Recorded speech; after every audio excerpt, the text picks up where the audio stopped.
Hola! Welcome to episode 12 of Word to Your Mama.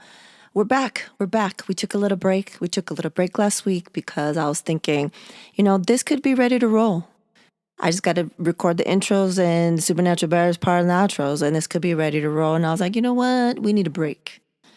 And then I was like, maybe we should do a bonus episode with me and the Supernatural Bear. But then I was like, nah, it's a break. At least a couple of days of a break because this year has been so trash, right?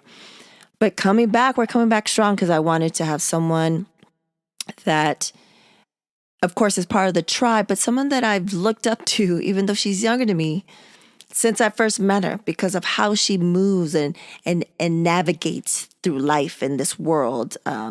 She's someone that I think about that it's always about integrity, is about being a voice for the voiceless, standing up for what's right, no matter what.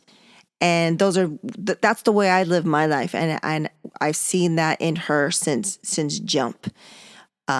You'll hear in the rest of the part with her why I needed to apologize to her, and also, that you got your tribe, but sometimes certain things happen in life that doesn't allow you to really connect at a deeper level with everyone in your tribe. But then something happens and you have that time. It's that window of opportunity, and then it happens, and you'll hear how that goes down. But it was really important for me to have someone that, especially during these times, she's a health and equity advocate, and she works in the space of public health, where public health meets education and that type of programming. So I was like, this is important, and I feel like when you listen to her story and the work that she's doing, I feel like I left feeling positive, feeling hopeful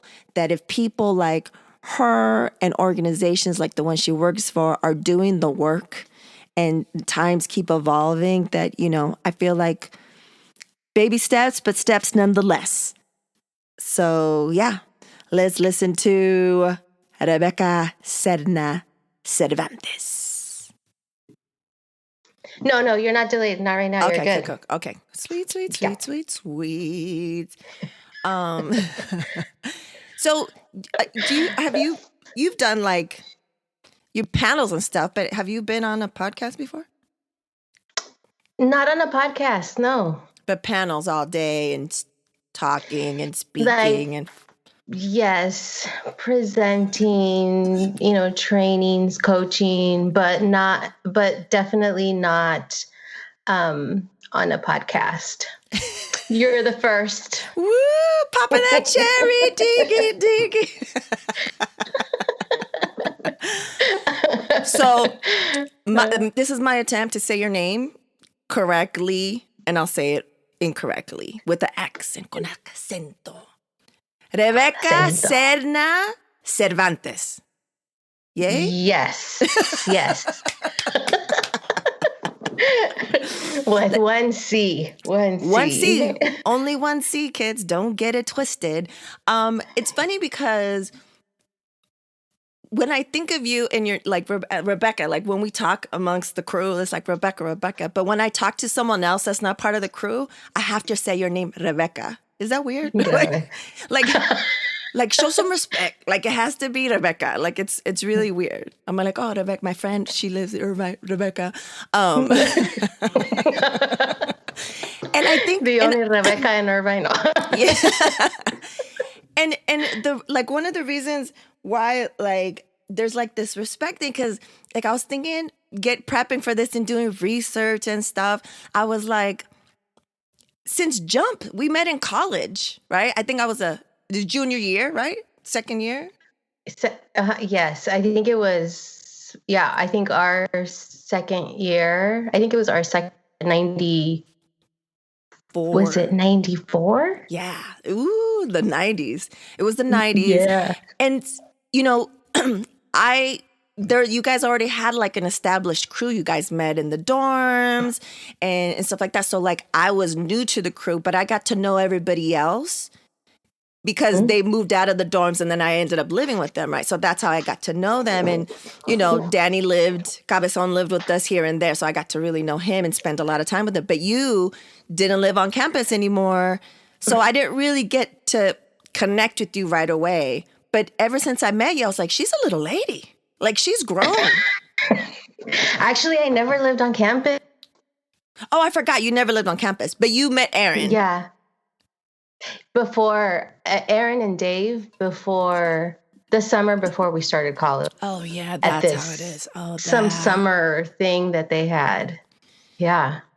So we met the summer before, and then Aaron met Danny and others. So then that's how that all happened. Oh, yeah. So you guys were already like a crew, like.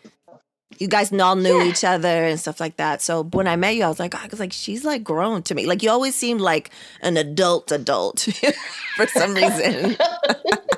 It's like an old soul. Yeah, like an old soul. Like, because I'm an old soul, but at that time I was still young. Like, I don't know. You just seemed like mature and put together.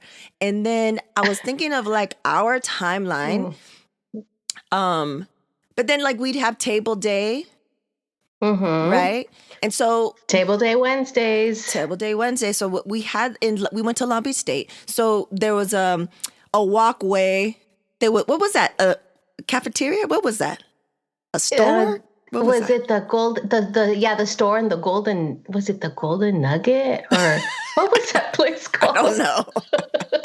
It was the bookstore or something. Oh yeah, like part was the bookstore and stuff. Yeah. And so you have to walk, everyone had to walk by, but there was like a little like a patio and tables and stuff. So we sit there, we'd call it table day, and to get to that other side of the school, you had to walk through there. There was like no other way. I mean, there was other ways, but that was like the main thoroughfare. And so we'd sit there and just talk shit about everybody who walked past, like, look at this motherfucker, da-da-da-da-da, like, oh, and that guy, like, all the chisme, all the stuff. And it was like, we look forward to it. It was like, the highlight of the week. It was the highlight. It was like, let's crew up. And it was like the main crew. And then was like other extra people. At the time we didn't know we knew they were G's, but they didn't know, or they didn't say they were G's. Like those extras would come and stuff.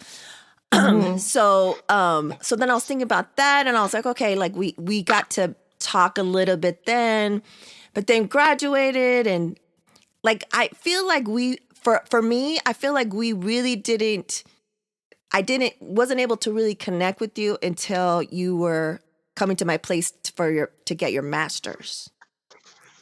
Yes. And I don't know how you feel. I think that's pretty, right? I think that's pretty accurate. Yeah, I think it is. I mean, I was the one not living in an apartment with the rest of, everybody else. I was in couch surfing,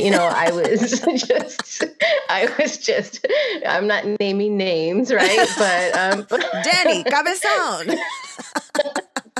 I provided the couch, but oh yeah, that's real. And then you provided one roommate. You duped us. You hoodwinked and bamboozled us. Oh my gosh, that's a whole other episode, right? But I think it was probably like later on, because I think I was maybe in a different like space after college, and I think that was like part of it. But I think that was a very a good experience to be able to spend, like, not that we were spending the weekends together because I was in class, but like connecting in the evenings while I couch surfed your place. I was in graduate school. So I was staying, I had my own place in Silver Lake, and then you went to UCLA to get your master's in public health? Public health, yes. Yeah, and so like she's crazy. She was doing it like an accelerated program, and it was like you did it 2 years worth in a year, or what was that? It was actually done in 2 years, but it was like a weekend program, like Friday, Saturday, and Sunday. Yeah, while I was working full time, it was Yeah, a little bit excessive, but crazy. doable. Doable. When you're young, I think it's doable. You're crazy. You're just crazy. And then what? So I know you got your master's in public health, but what did you get from Long Beach State? What was your major there? What did you graduate with? Health science. So Health health science. science, that was in school health education. And then at UCLA, it was community health. So I wanted to find out because there's many reasons why I have you on. I have you on because you're family, you're part of the crew, you're part of the tribe, but also because you work in the public health, school education space. For the longest time, none of us knew what you did. We didn't understand. Yes. That's a lot of folks don't understand, But it wasn't including until Mario. I think it wasn't until we had the weekends, and then like Yeah. I was like, why are you like you're doing this? Why are you doing like? And then you'd start telling, and then I'll be like, and then you travel all the time because of everything that you do at your job. So can you explain a little bit what your title is now at Wested? Been there for a long ass time.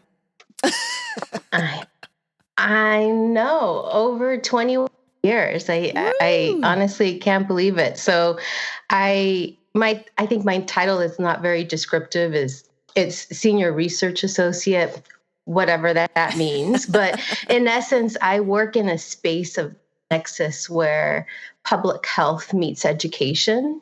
So Mm, I currently do a lot of work around school climate and issues of school culture, on stakeholder agency and voice, and using data to prove school climate practices, and all around equity and inclusion. So that's the work that I do, and I do evaluations and coaching and technical assistance with a lot of districts and schools and county offices of education. And I've done it for many federal and state and locally funded projects. So that's, in a nutshell, what I do. And the topics have varied. They've varied over the 20 years on substance abuse prevention, violence prevention, mental health, nutrition. So they've run the gamut, and I think that they vary also because who's the focus of different administrations that we've had over the course of the past 2 decades. There's a different emphasis at the federal level that has implications at state and local level. And so how has this last trash administration impacted the direction of and the focus of your work? Well, I think that there was a lot of more, I mean, in my particular area, I think that there was a greater emphasis on social emotional learning, a greater emphasis on trauma informed practices prevention. I know that there's other impacts in other areas of education, but it didn't really have that didn't have an impact on the wellness and well-being aspect of the work that I do. It's just that sometimes there's more emphasis on substance abuse prevention and violence prevention. Other times there's more of an emphasis on social emotional learning. So I think recently it was more around social emotional learning, around trauma informed practices. There was definitely some challenges, but there's always a shift. There's definitely always a shift with with the federal government, and even at the state level. And Yeah. and I that that it changes what they do at the at district levels, and what they're emphasizing. And I don't want to call it trends, but sometimes there seems to be a trend, and sometimes it seems like we've come full circle. Oh, now they're talking again about resilience and youth voice, and we were doing that 20 years ago. So it just it comes, it's cyclical. Yeah. So Yeah, so Yeah. that's like basically the thoughts and questions that I had with the work that since you've been doing this work for such a long time. When I was doing research, I recently came upon the American Medical Association article about how is racism a threat to public health. And I Mm-hmm. want to say, like, you hear that a lot right now, and to some people, they're like, oh, yeah, like it's being recognized and this and that. But like, has that always been part of the dialogue since when you first came into into the industry, into this research? I mean, it was probably framed a little bit differently. Yes, of course, racism is a public health issue. I think that maybe how we have been talking about it, let's, you know, 10 years or so, it's more about like the disproportionality of there's a lot more Black African American students being like being suspended and expelled from schools, for example. And so we've been talking about it in that frame, and always think about how do we disaggregate data and looking at different groups, or some people might use the term subgroups, like looking at it by different race and ethnic groups, and what does it look like for different groups, and what are the needs of individual groups. So we've been, I mean, now we're definitely a little bit more explicit about the term, but I think that we have been talking about disproportionality, we have been talking about school to prison pipeline, have been Mm-hmm. talking about different impacts on Black and Brown, students in California. And, depending on the states, that we're working with, that there's challenges here. And what are you doing to address the needs of particular, groups that you're serving? And the same goes for, other groups like LGBTQ Mm-hmm. plus. I mean, there's like different, different needs, and so we have worked in trying to elevate those conversations, and with different groups that we work with, that I've worked with, and so I mean, it's important, but now it's definitely much more deliberate conversations about racial justice, social justice, and you're seeing more movement even in terms of curriculum that you're seeing at different states and what they're embedding their practices, which is a good. Yeah, I was like, that's encouraging. Like you're on the ground floor. You're seeing what's really happening or what's being talked about in these spaces and what they're looking to, what's their like immediate plan, their long-term plan. And so Mhm. that's encouraging. Something else I wanted to ask you, or before I get into that, is as people can tell by the way you speak, and what you're talking about, you know your shit. You're super intelligent, super on it. And let me just let you guys know, Rebecca is little, but she's fucking. She'll knock you down. Like she will. Like don't fuck with Rebecca. Like in life, in work.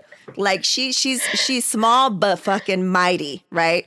And also like you're bilingual also because of your family speaks Spanish, but then all of a sudden out of nowhere you're one day, I don't know how, time is so weird, but I think I texted you about something. It was like 9 o'clock and you're like, oh yeah, I'm just finishing up this article. And I was like, article? You're writing fucking articles? Like that's in itself, like you're a mom, you have 2 kids, you're married, you do this, you da da da. And then you're writing fucking articles and then you're like, oh yeah, it's for this. It's in fucking Spanish. Like you're like bilingual, like proper bilingual. Like you can write grammatically correct about, I think you were writing about health or something like that. Yeah, I did. I did it for a little bit over 2 years. So I wrote for a Spanish local newspaper in Santana. So I was born and raised in Santana. So I have there's this little special place in my heart for that community. And I mean, I think that the viewership is also it's Orange County, but it's like for Spanish, it is in Spanish. And so I volunteered writing a weekly article on different health topics. And crazy. And then I stopped because because it took a lot of time, and I got busy with the kids. But yeah, I did that for a little bit more than 2 years. Yeah, I was just like, what can't this lady do? Like, it's crazy. I was like, what? So, this is what I wanted to talk to. I don't know if you remember, we had a conversation. It's maybe 2-3 years. I don't know. I don't know if it was during this administration or not, but we were talking about pronouns. And how it's a thing, and how you went into a space and how everyone's going around like saying like their name and where they're from and their pronouns. and at the time, it was new for me. It was new for a lot of us. And, to be fucking real and honest as fuck, I was just like, ugh, like how fucking annoying. But also, I don't understand. It was lack of information, lack of history, lack of da-da-da-da, right? I'm in another space now, of course, and I respect people's pronouns and, and I'm learning every day, learning about it and, making sure I don't misgender, like a bunch of different things. I'm in another space. But I wanted to see in your line of work from going to where it was like, what are people doing? These youngsters, what are they saying? Is it just like common thing place now when you go to these conferences or meetings and stuff like that?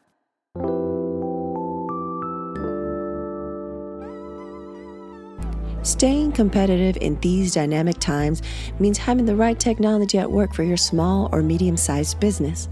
Whether your goal is to grow, downsize, or modernize, Panoply BPO provides the right combination of tools, support, and affordability necessary to make it a reality. Visit panoplybpo.com. That's PANOPLYBPO.com to schedule your no obligation consultation today. Mention WTYM and get your 13th month of service for free. panoplybpo.com. There is a better way.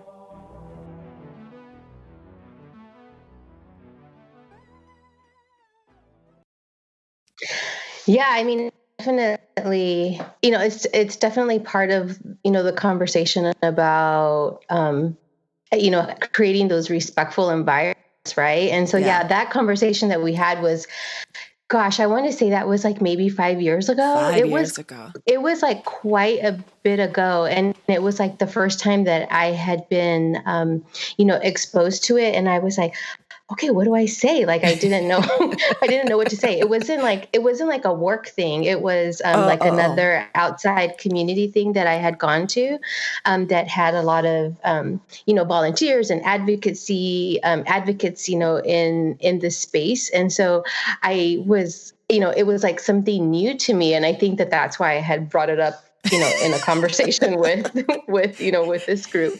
And so, but now, I mean, it's part of like my signature on my work email, and a lot of colleagues have it, on their signature. When I log into, it's part of a lot of folks's, name. Use, like internally at work, we use Zoom, and it's, part of our name / pronoun. So it's like much more like commonplace. It's, to see like when I go to meetings and people, mention, pronoun.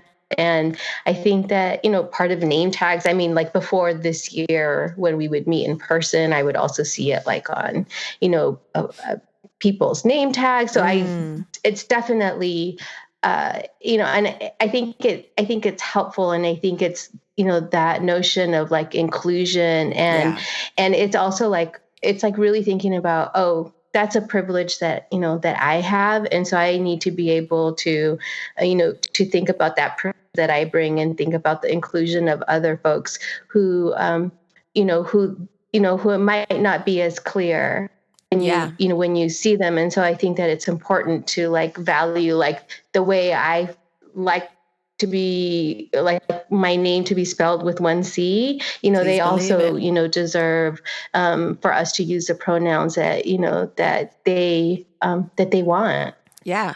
No, Yeah. it's real. And I say probably every episode I learn a lot about a lot of different subjects, but especially these types of subjects on watching stuff on TikTok, on the TikTok. You know what I mean? Like Yeah. I'm learning like Yeah. so much. Like it's just it's amazing. So moving on from that, Hmm. one quick question, and we're not going to get into a whole big discussion. Personally, do you use Latinx, or do you use Latina? How is that for you? I mean, to describe myself, I use Latina, but I've used the term Latinx in other contexts, like to describe, information. But to describe myself, I still use Latina.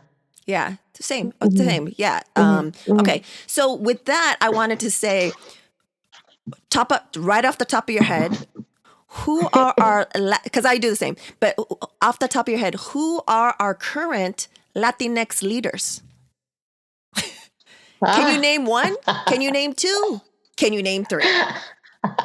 Right? That is like so. I mean, that is like such a great question. I mean, one person that I think of like, wow, she's like amazing is, Dolores Huerta, right?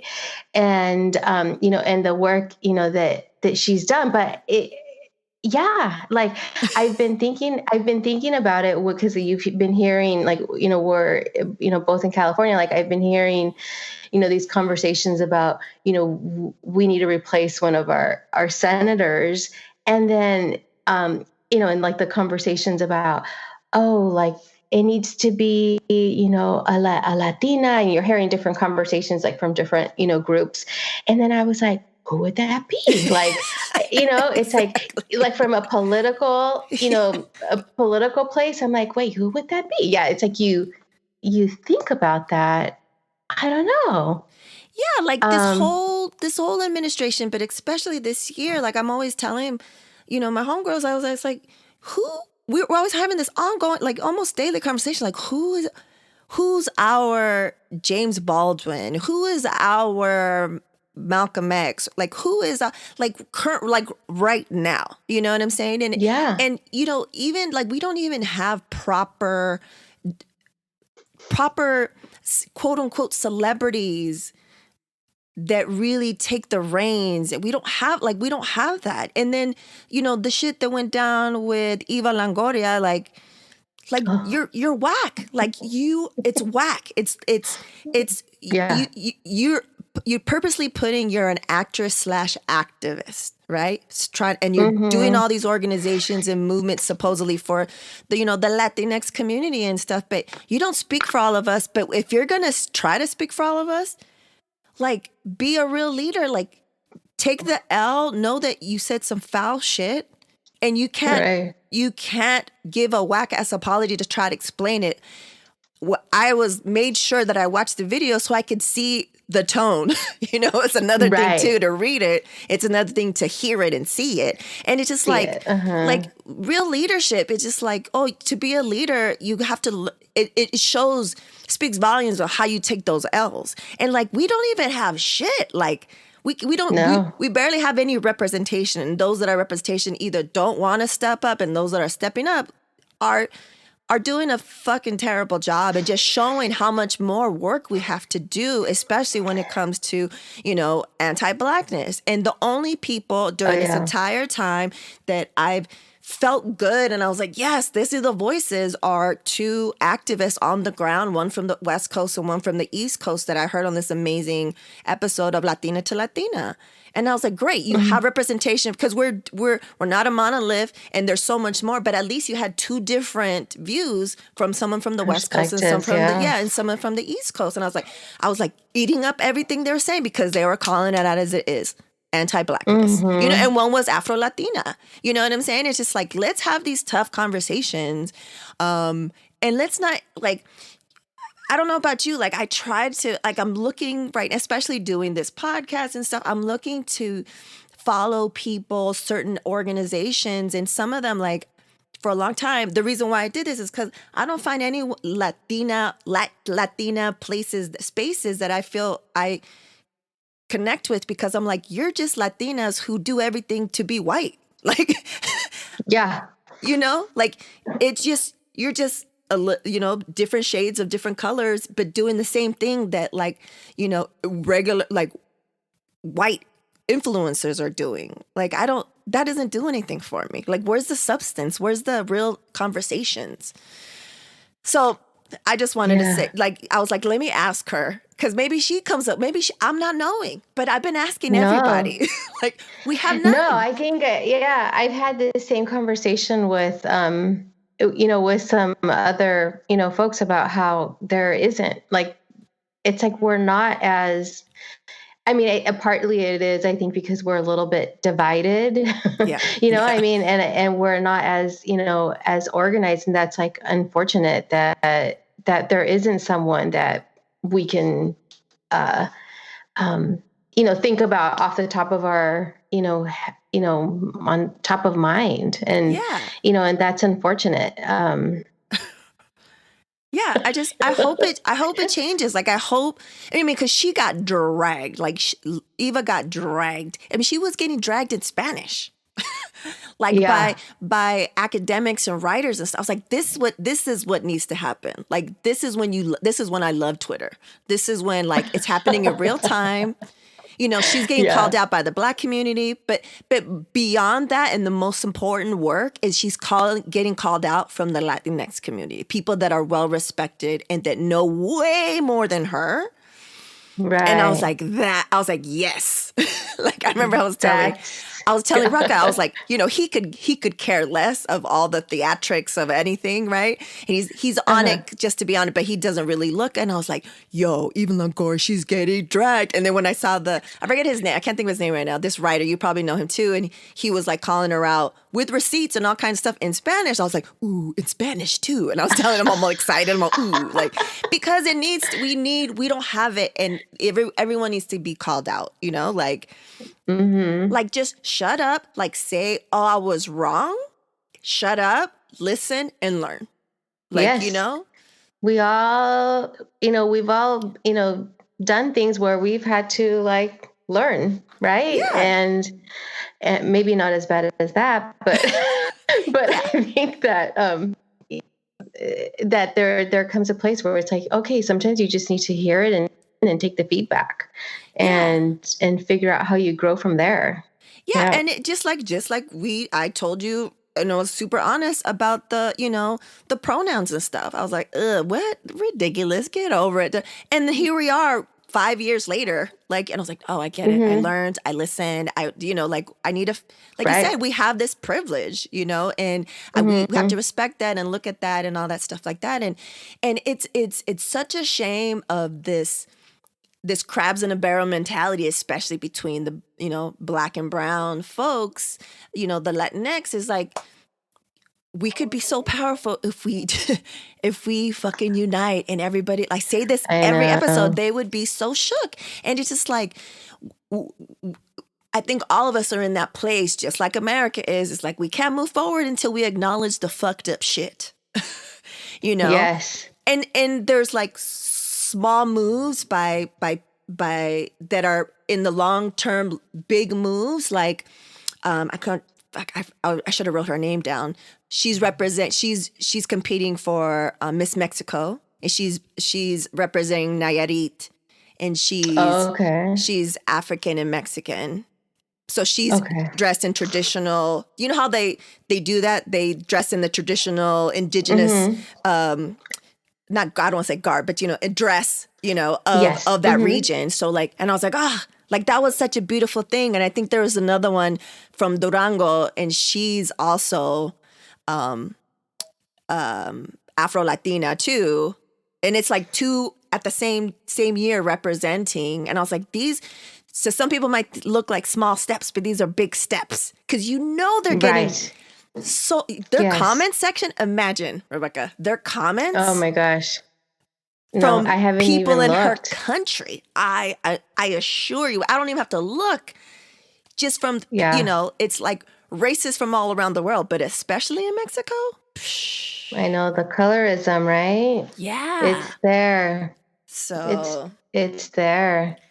But it's also, part of the role that we all can play in trying to, you know, call people into those conversations about why that, why we shouldn't be doing that, why we shouldn't be saying terms or valuing, certain colors of skin more than that.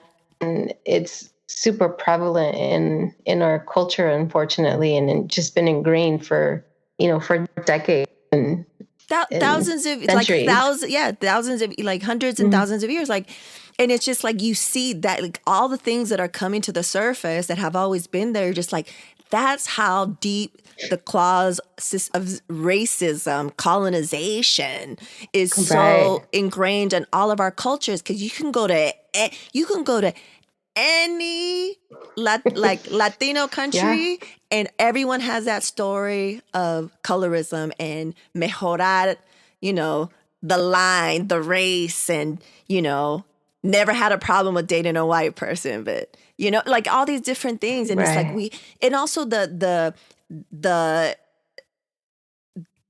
ignoring the history of the African history roots and work and contributions in Mexico alone, let alone all of Central South America. And it's like it's like we're doing the same thing. We can't say like we want all these things here when we're doing it ourselves in our own cultures and in our and in our tierra natals or whatever. Exactly. Yeah. Yeah. Exactly. I know. Oh man. It's a lot of work all It's a lot of around. work. Yeah. But these conversations are good. And that's why I was like, I'm definitely going to bring this up with Rebecca and stuff. But also, another thing I wanted to say is that, I always thought of you as like so grown and so mature and just already on it, like, being an adulting and stuff. And then, you have Sophia and, you're a mom plus doing all these things. And I don't like, I see it, but I don't get it. And then I don't know if you remember when I had Kanoa, I think I called you or I texted you and I was like, Rebecca, I am so sorry. Do you remember that? Yeah, I remember.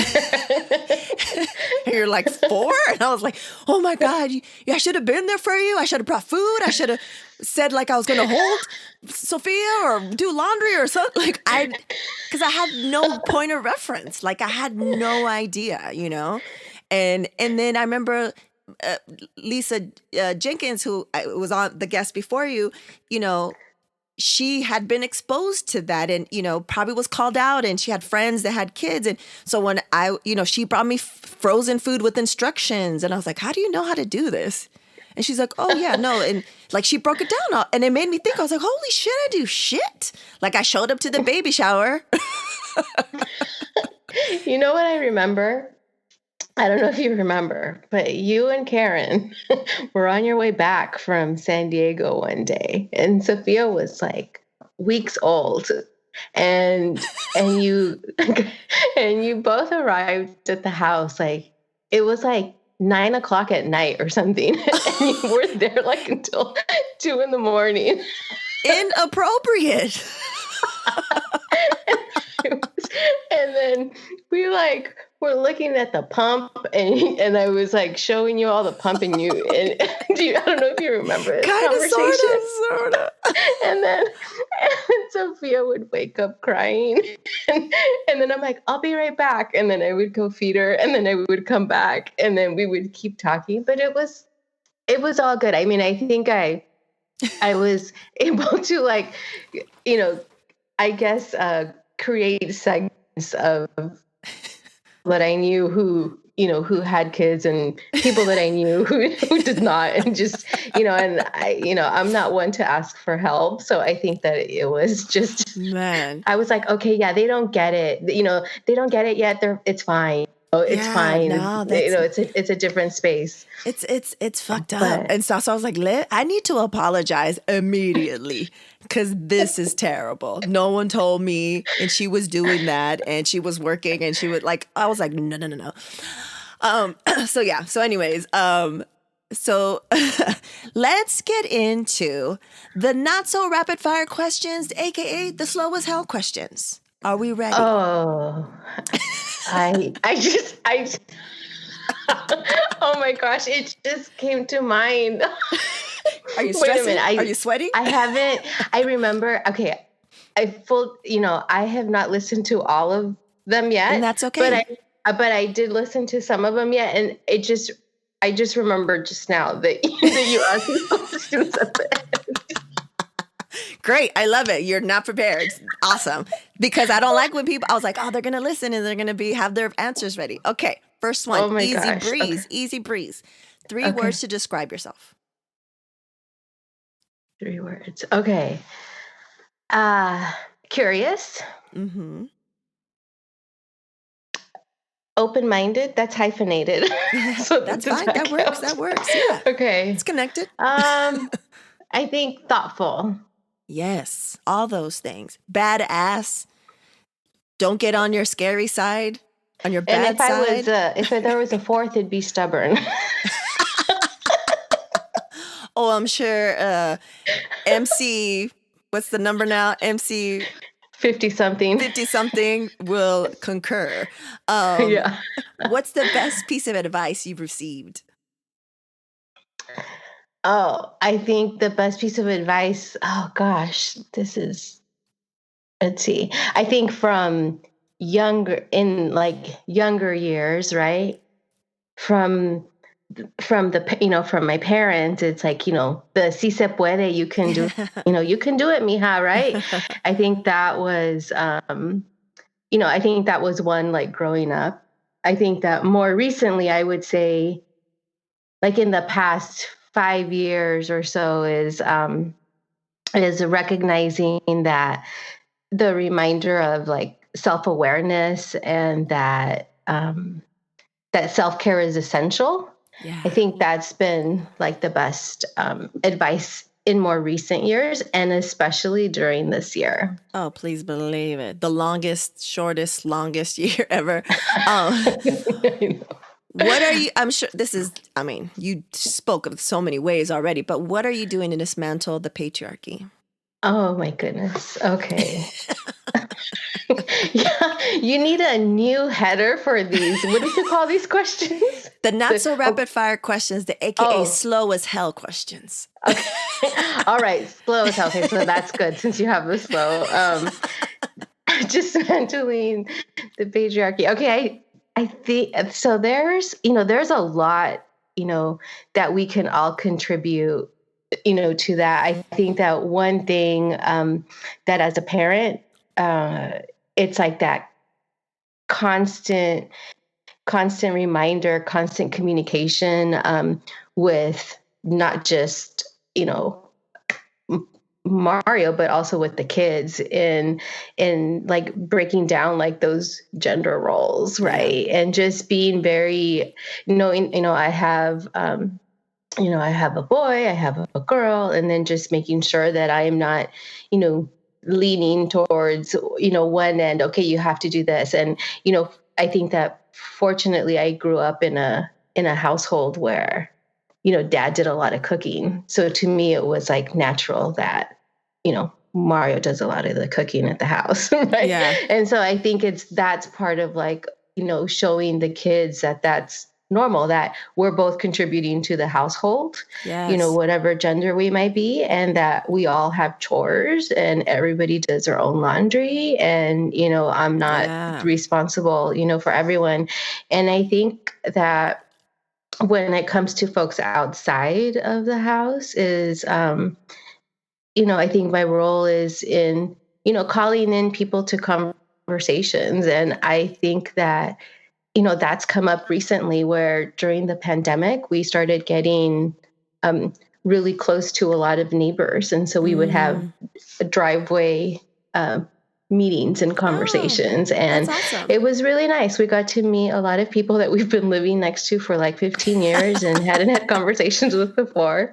And, but some of those conversations have been a little bit testy because things have come up in terms of like politics and because apparently the public health is now a political issue too. So I mean, Yeah. I think that all of those things have come up, and and it's a little bit of my sweet spot when you talk about public health. So I think that part of it is calling people in to those conversations, especially those people who need to be called in when don't even realize that they need to be called into those Yeah. conversations. So it's like calling them in to talk about issues related to equity. So I think that's another thing that I do.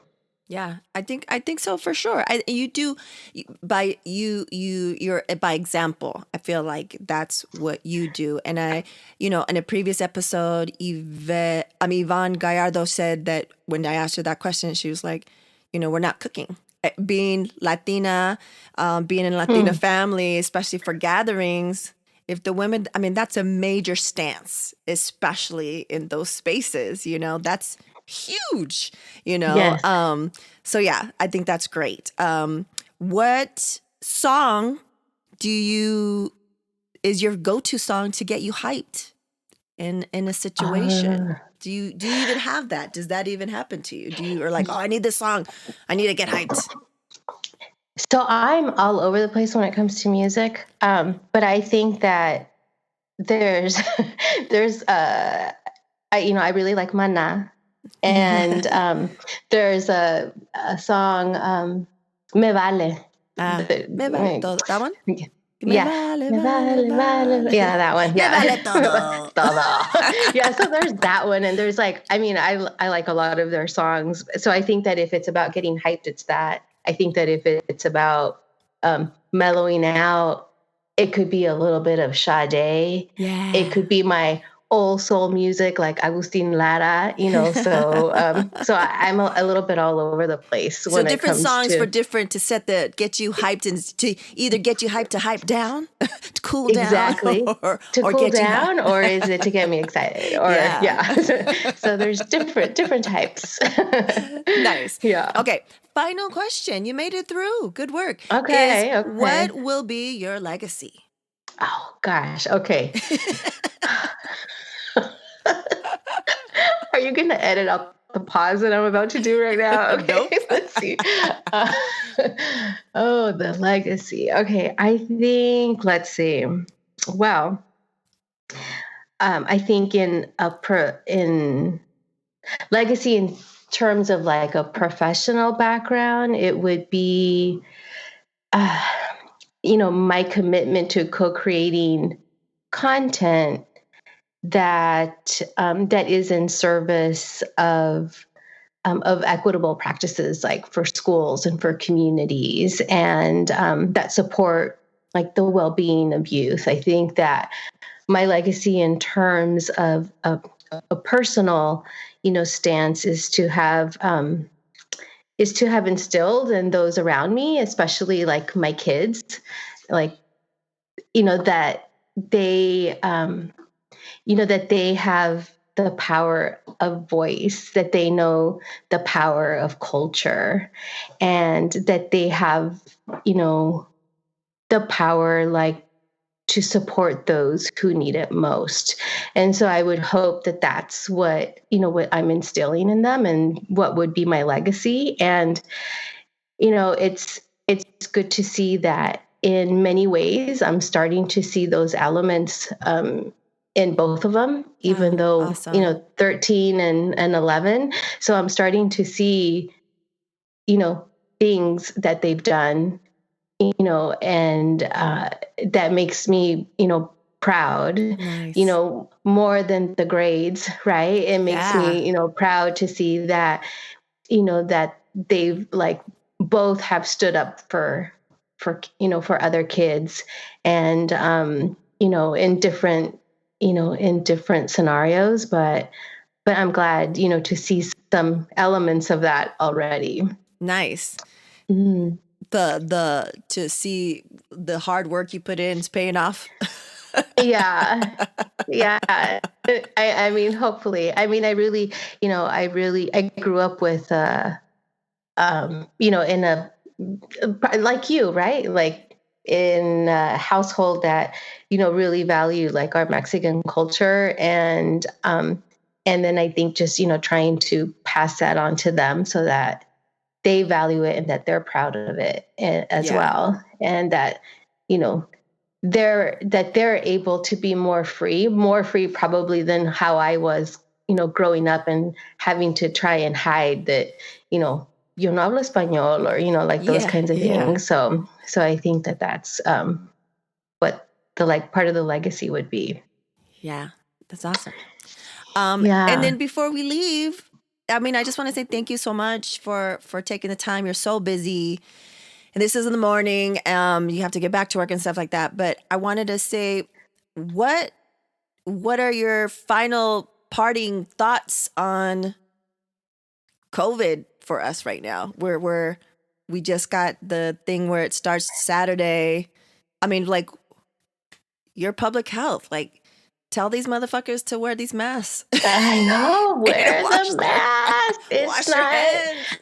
I mean, like, it's like back to the basic stuff, right? Ugh. It's like, it's like I've never like people invading my personal space in line, right? Yeah, Like yeah, even before the pandemic. It's like, same. keep your distance, sneeze into your elbow, wear a mask, wash your hands. It's like this is like preschool stuff, kids. This isn't Yeah, rocket science. And you know, it works. Like you're seeing that working in schools that are taking like those precautions, and it's like, let's just do it and yeah, stop complaining about having to wear a mask when you go to the store. it's I mean, ridiculous. I like not having to see people coughing and hacking all over the place. Like how you normally, before you'd see people sneezing and it's like, ah. So Yeah. it's just like, ponte la máscara, put it on. Just wear it. Just wear Yeah. it. Like, just do the work. Like, put everybody on a crazy lockdown, I know. and let's just, yeah, I'm tired. Like, let's do this. Like, you putting these things and saying, I haven't stopped. I've been doing the same I shit know. since March, I know. and I'm tired. Exactly. I And know. it's getting worse, but it could be that much more worse if people like you and I weren't doing this shit since March. I know.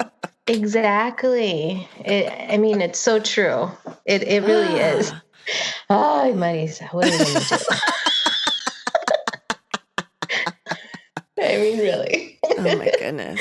Well, thank you so No, much, Rebecca. I really appreciate no, it. I love thank you. You're you. such a big part of the tribe. You are the mature, pillar of our crew.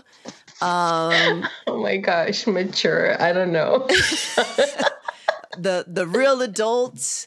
And we We're appreciate all it. adults now. We're I all know, but adults. you know what I mean.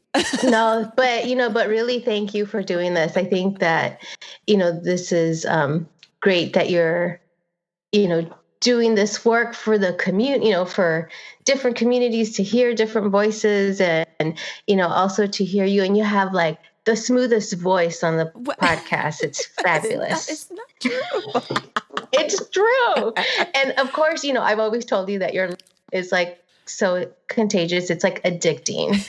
I love your laugh. My cackle. I love it. Thank you. Well, thank you. I appreciate it. Say hi to the familia.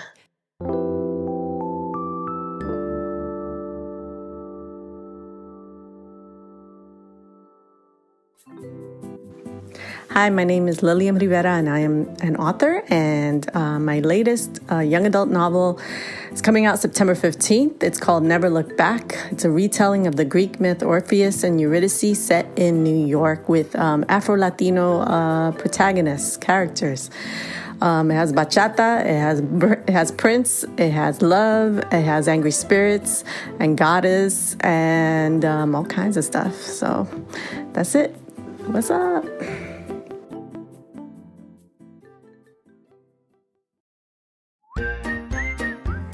And now, introducing the Supernatural Bear Corner. Supernatural Bear. Hello, Autobots and Decepticons. That's my new catchphrase. I am SNB16, if you know me on Scratch, which you probably don't, because you know why.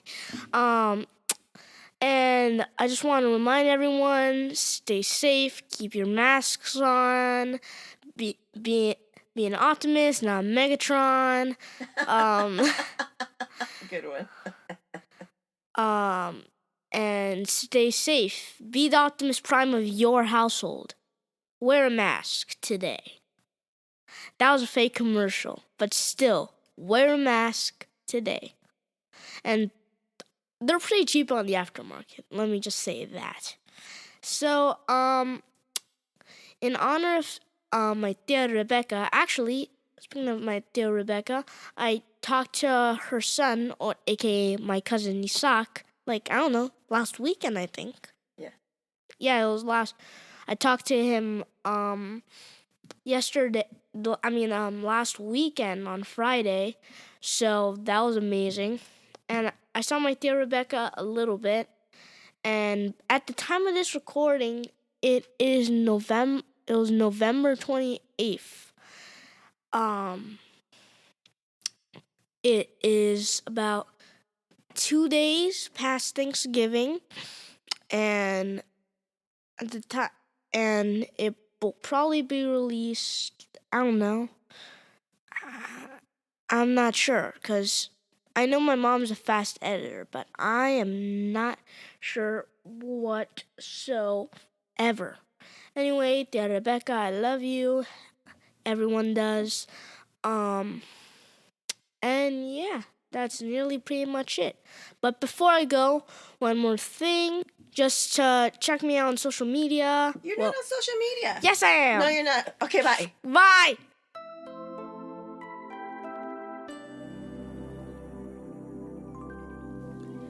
Shibidoo. There it is. That's Rebecca. I hope you guys enjoyed it as much as I did, just being able to focus on things other than, catching up on life. It was like, let's catch up on all the amazing work you've been doing, are doing, and will continue to do for the youth, for our youth, And I hope it left you hopeful. Hope you left thinking, okay, people like her are doing the work, and we all come together, then there's hope. There's to break all these systems, right? School to prison pipeline, stuff like that. So with that in mind, made me think of a quote that I made a note of in my phone when I was listening to Ta-Nehisi Coates' Between the World and Me. And this is it right here. When our elders presented school to us, they did not present it as a place of high learning, but as a means of escape from death and penal warehousing.